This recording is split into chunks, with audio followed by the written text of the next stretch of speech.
بسم اللہ الرحمن الرحیم۔ السلام علیکم ورحمۃ اللہ وبرکاتہ۔ آج کی اس ویڈیو میں محمد رسول اللہ صلی اللہ علیہ وسلم کی بیٹی حضرت فاطمہ رضی اللہ عنہا کی زندگی کے بارے میں جانیں گے۔ انشاءاللہ ویڈیو کو دیکھتے رہیے، بہت فائدہ ہوگا۔ حضرت فاطمہ رضی اللہ عنہا کی شادی حضرت علی رضی اللہ تعالی عنہ سے ہوئی۔ ان کی شادی سادگی سے ہوئی اور مہر بھی بہت معمولی رکھا گیا تھا۔ دونوں ہی سادگی پسند اور تقوی والے تھے، لیکن ان کی مالی حالت کمزور تھی۔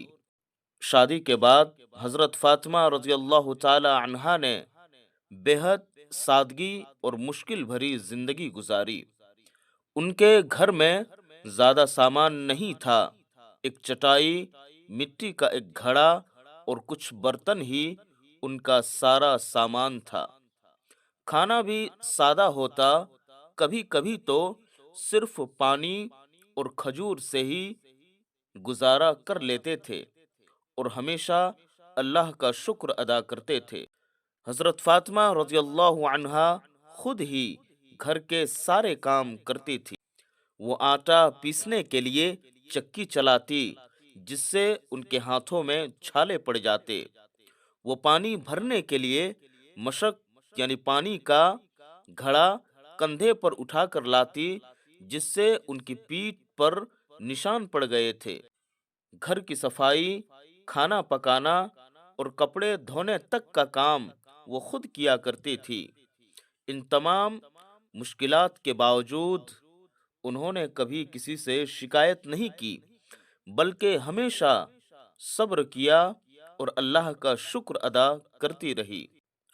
حضرت علی رضی اللہ تعالی عنہ بھی گھر کے باہر محنت مزدوری کرتے اور جو کمائی ہوتی اس سے گھر کا خرچ چلاتے، لیکن وہ بھی حضرت فاطمہ رضی اللہ عنہا کی مشکلات دیکھ کر پریشان رہتے تھے۔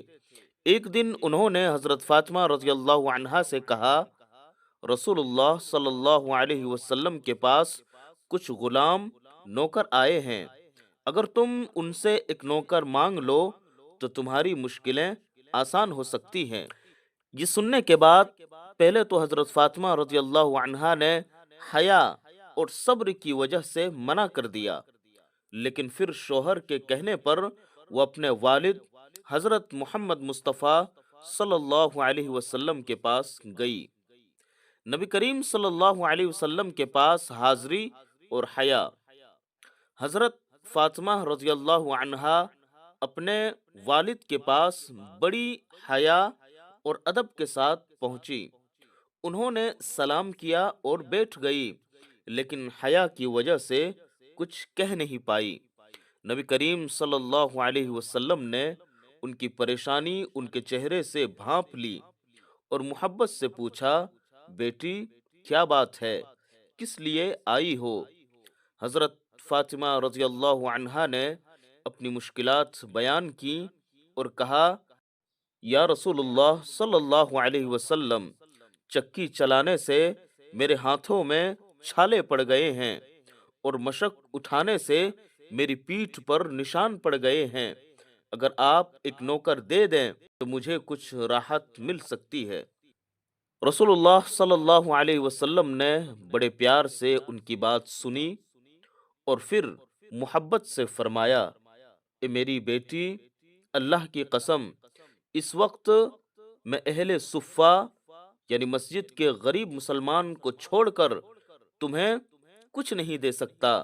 میں تمہیں اس سے زیادہ حق نہیں دے سکتا، جبکہ ان کے پاس کھانے کو کچھ نہیں ہے۔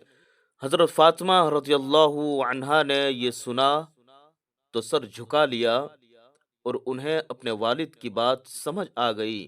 وہ چپ چاپ واپس گھر لوٹ آئی اور اپنی مشکلات پر صبر کیا، اور انہوں نے نبی کریم صلی اللہ علیہ وسلم کے فیصلے کو خوشی خوشی قبول کر لیا اور کبھی شکایت کا ایک لفظ بھی نہیں کہا۔ تسبیح فاطمہ کا انعام۔